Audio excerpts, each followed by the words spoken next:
ನಿಮ್ದು ಮದ್ವೆ ಒಂದು 2-3 ವರ್ಷ ಆಗಿದ್ಯಾ ಮದ್ವೆ ಆಗಿ? 2-3 ವರ್ಷನಾ? ಹಾಗೆ ಜಸ್ಟ್ ಕೇಳಿದೆ ಆಗ್ಲೇ ರೀ. ಕರೆನೇ ಹೇಳ್ಬೇಕು ರೀ, ಸುಳ್ಳು ಹೇಳಿದ್ರೆ ಯಾರಿ ಭಗವಂತ ಮೆಚ್ತೇನ್ರಿ. 25 ವರ್ಷನಾ? ಹೌದು. ಸಿಲ್ವರ್ ಜುಬ್ಲಿ ಆಯಿತು. ಅದ್ರ ಫೋಟೋಸು ನಿಮಗೆ ತೋರಿಸ್ತೀನಿ. ನಂಬೇಕಾಗಾದ್ರೆ. ಹಾಗಾದ್ರೆ ನಿಮ್ಮ ಪ್ರೀತಿಯ ಸಂಕೇತವಾಗಿ ಪುತ್ರ ಪುತ್ರಿ ಒಬ್ಬ ಪುತ್ರ. ಏನು ಓದ್ತಾ ಇದ್ದಾರೆ? ಯಾವ ಸ್ಕೂಲ್ ಕಳಿಸ್ತಾ ಇದ್ದೀರಾ? ಅವನು ಕೆಲಸ ಮಾಡ್ತಾ ಇದ್ದಾನೆ. ಓ ಮೈ ಗಾಡ್, ನಾನು ಇದು ನಂಬೇಕಾ ಪ್ರೀತಿ? ನಾನು ನಂಬೇಕಾ ಇದನ್ನ ನಂಬಾರ್ದಾ? ಇಲ್ಲ, ಇವಾಗ is working in Tesco. My goodness. 1 ವರ್ಷ ಆಯ್ತು. ಓಕೆ. ಏನ್ರಿ ಐ ಮೀನ್ ಸಂತೂರ್ ಮಮ್ಮಿ ಅಂತ ಇದೆ, ಬಟ್ ಇವನ ಸಂತೂರ್ ಫಾದರ್ ಅಂತ ಕರಿಬೇಕಾ, ಲಕ್ಸ್ ಫಾದರ್ ಅಂತ ಕರಿಬೇಕಾ? Just like friends, moreover father and ನೀವು ಹೊರಗಡೆ ಹೋದಾಗ ಜನಗಳು ತಮ್ಮನೇ ಅಂತ ಹೇಳ್ತಾರೆ. ತಮ್ಮ, ಬ್ರದರ್ಸ್ ಜೊತೆಗೆ ಹೋಗ್ತೀವಿ, ಬೈಕ್ ರೈಡ್ ಹೋಗ್ತಾ ಇರ್ತೀವಿ, ಜೊತೆಗೆ ಹೋಗ್ತೀವಿ. ಓಕೆ. ಯೂಶಲಿ ಬೇರೆ ಈಗ ಕೆಲವು ಸಿನಿಮಾ ಪ್ರೀಮಿಯರ್ ಶೋಸ್ ಆಗಲಿ ಪಾರ್ಟೀಸ್ ಆಗಲಿ ಇವಳು ಬರೋದೇ ಇಲ್ಲ. ಸಿನಿಮಾ ಜನಕ್ಕೆ ಏನಂತ ಬರೋದೇ ಇಲ್ಲ. ಫಸ್ಟ್ ಆಫ್ ಮನೆಯಿಂದ ಆಚೆ ಬರಲ್ಲ. ಸೊ ಏನು ಫ್ಯಾಮಿಲಿ ಫಂಕ್ಷನ್ಸ್ ಅಷ್ಟೇ ಬರ್ತಾಳೆ ಹೊರತು ಸಿನಿಮಾಗೆ ಸಂಬಂಧಪಟ್ಟರು ಯಾವುದೇ ಇದಕ್ಕೂ ಬರಲ್ಲ. ಓಕೆ. ಇಲ್ಲಿ ನಂದು ಒಂದು ಸಿನಿಮಾ ಪ್ರೀಮಿಯರ್ ಶೋ ಮೇಯ್ನ್ ಪಾತ್ರ ಮಾಡಿದಾಗ ಅಷ್ಟೇ ಬರ್ತಾಳೆ, ಬಟ್ ಇನ್ನು ಬರಲ್ಲ. So I take my son along with me. So ಇಬ್ಬರು ಒಂಥರ ಫ್ರೆಂಡ್ಸ್ ತಾನೇ ಇದೀವಿ ನಾವು. ವಾವ್. ಅಂದರೆ ನಿಮಗೆ ಅಷ್ಟು ಕಾಂಪ್ಲಿಮೆಂಟ್ ಆಗಿ ನಿಮ್ಮ ವೈಫ್ ಕೂಡ ಇದ್ದಾರೆ, ಮುದ್ದಿನ ಮಡ್ದಿ.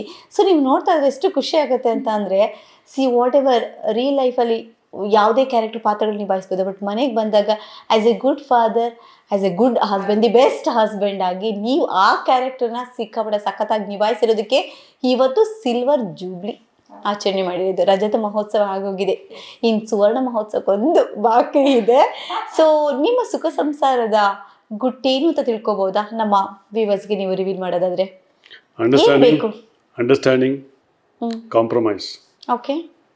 ಸಿ ತಪ್ಪು ಯಾರದೇ ಇರ್ಬೋದು, ನಾನು ತಪ್ಪು ಮಾಡ್ತೀನಿ, ಅವಳು ತಪ್ಪು ಮಾಡ್ತಾಳೆ, ಅದನ್ನ ಆಗಿಂದಾಗೆ ಮರೆಯೋದು ಒಳ್ಳೆಯದು. ಅದನ್ನ ಕ್ಯಾರಿ ಮಾಡಬಾರ್ದು. ಓಕೆ, ಕೆಲವು ಸಲ ಫಾರ್ ಎಕ್ಸಾಂಪಲ್ ನಾನು ತಪ್ಪು ಮಾಡಿರ್ತೀನಿ, ನಾನು ಕೂಗಾಡ್ತೀನಿ ಅಂತ ತಿಳ್ಕೊಳ್ಳಿ, ಸುಮ್ಮನೆ ಆಗ್ಬಿಡ್ಬೇಕು, ಆರ್ಗ್ಯೂ ಮಾಡಬಾರ್ದು. ಸುಮ್ಮನೆ ಆದ್ಮೇಲೆ ಸ್ವಲ್ಪ ಹೊತ್ತು ಆದಮೇಲೆ ನೋಡ್ರಿ ನೀವು ಅದನ್ನ ಮಾಡಿ ತಪ್ಪಲ್ಲ ಅಂದರೆ ಹೌದಲ್ಲ, okay I am sorry. See ಒಂದು ವರ್ಡ್ ಇದೆಯಲ್ಲ sorry, that makes lot of difference. ಆಮೇಲೆ ಇಬ್ಬರ ಮಧ್ಯೆ ಈಗೋ ಇರಬಾರ್ದು. ಈಗೋ ಮೂರನೇ ಫಾರ್ಮುಲಾ ಇದು. ಈಗೋ ಇದೆಯಲ್ಲ, that will burn your life, that will burn your relation. So ego, see ನಾನೇ ತಪ್ಪು ಮಾಡಿರ್ತೀನಿ, ಕೆಲಸ ನಾನೇ ಮಾಡಿರ್ತೀನಿ, ಇಲ್ಲ ಅಂತಲ್ಲ, ಬಟ್ ಆ ಟೈಮಲ್ಲಿ ಸುಮ್ಮನೆ ಬಿಡ್ಬೇಕು. ಅದು ಆರ್ಗ್ಯುಮೆಂಟ್ ಆದಾಗ ಕೋಪ ಬರುತ್ತೆ, ಜಗಳ ಆಗುತ್ತೆ, ಮತ್ತೊಂದಾಗುತ್ತೆ. ಸುಮ್ಮನೆ ಆಗ್ಬಿಟ್ರೆ ನಮಗೆ ಅನ್ಸ್ಬಿಡುತ್ತೆ, ಎಸ್ ನಾನು ಮಾಡಿ ತಪ್ಪಲ್ಲ, ನಾನು ಸಾರಿ ಕೇಳ್ತೀನಿ, ಅವಳು ತಪ್ಪು ಮಾಡಿ ಅವಳು ಸಾರಿ ಕೇಳ್ತಾರೆ. ಈಗೋ ಜಾಸ್ತಿ ಇರೋದು ನನಗೆ. ನಿಮಗೆ ಆ ಕಾಂಪ್ರಮೈಸ್ ಮಾಡ್ಕೊಳ್ಳೋದು ಯಾರು? ಅವಳು. ಅಲ್ಲ, ಒಪ್ಕೊಂಡ್ಬಿಡ್ತೀನಿ ನಾನು ಇರೋದು ಹಂಗೆ. ಕ್ಷಮೆಯಾದರಿತ್ರಿ. ಸಿ ಥಿಂಗ್ ಅದು ಬಂದ್ಬಿಟ್ಟಿದೆ. ಸಿಂಹರಾಶಿ ಅಂದರೆ ಅದು ಲೀಡರ್ಶಿಪ್ ಕ್ವಾಲಿಟೀಸು, ಗತ್ತು, ಅದು ಬಂದ್ಬಿಟ್ಟಿದೆ. ಲೀಡರ್ ಅದು ಬಂದ್ಬಿಟ್ಟಿದೆ. ಕ್ವಾಲಿಟೀಸ್ ಆಗಿದೆ ಓಕೆ. ಎಲ್ಲ ನನ್ನ ಲೈಫಲ್ಲಿ ಹಂಗೆ ಆಗಿದೆ. ಅವ್ಳಿಗೆ ಗೊತ್ತು. ಈಗ ರೋಡಲ್ಲಿ ಏನೋ ಪ್ರಾಬ್ಲಮ್ ಆಯ್ತು ಅಂದರೆ ಇಲ್ಲಿ ಸುತ್ತಮುತ್ತ ಜನ ಬರ್ತಾರೆ. ಪ್ಲಸ್ ಈ ನಾಗರಬಾವಿಗೆ ನಾನು ಸೆಕ್ರೆಟರಿನ ಆಗಿದ್ದೀನಿ, ನಾಗರಬಾವಿ ವೆಲ್ಫೇರ್ ಅಸೋಸಿಯೇಷನ್. ಸೊ ಏನೋ ಪ್ರಾಬ್ಲಮ್ಸ್ ಎಲ್ಲ ಬರ್ತಿರ್ತಾರೆ. ಹಿಂಗೆ ಏನಾಗಿದೆ ಲೀಡರ್ಶಿಪ್ ಕ್ವಾಲಿಟೀಸು, ಸ್ಪೋರ್ಟ್ಸಲ್ಲಾಗಲಿ, ಕ್ಯಾಪ್ಟನ್ ಆಗಲಿ ಎಲ್ಲ ಬಂದ್ಬಿಟ್ಟಿದೆ ಮೊದಲಿಂದಾನೆ. ಸೊ ಅವಳ ನೋಡಿದ್ಲು ಫಸ್ಟು ಅಂದ್ಲು, ನಾನು ಅವ್ಳಿಗೆ ಗೊತ್ತಾಯ್ತು ನನ್ನ ರಾಶಿನೇ ಹಂಗಿದೆ. ಸೊ ಆ ರಾಶಿಗೆ ಅಡ್ಜಸ್ಟ್ ಮಾಡ್ಕೊಂಡ್ರೆ ಒಳ್ಳೇದು ಅಂತೇಳಿ ಅವಳು ಅಡ್ಜಸ್ಟ್ ಮಾಡ್ಕೊಂಡ್ಳು.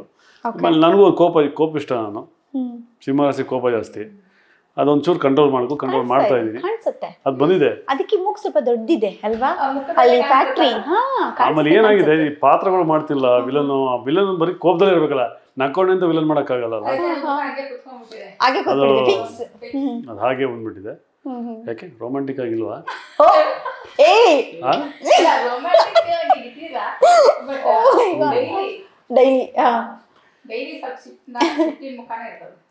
ಹೀಗಾಗಿ ಅವಳಿಗೂ ರೂಢಿ ಆಗ್ಬಿಟ್ಟು ಗೊತ್ತಾಯ್ತು ಹೆಂಗಿರ್ತಾರೆ ಏನಂತ ಗೊತ್ತಿಲ್ಲ, ಅಡ್ಜಸ್ಟ್ ಆಗಿದೆ. ಅದು ಹೇಳಿದ.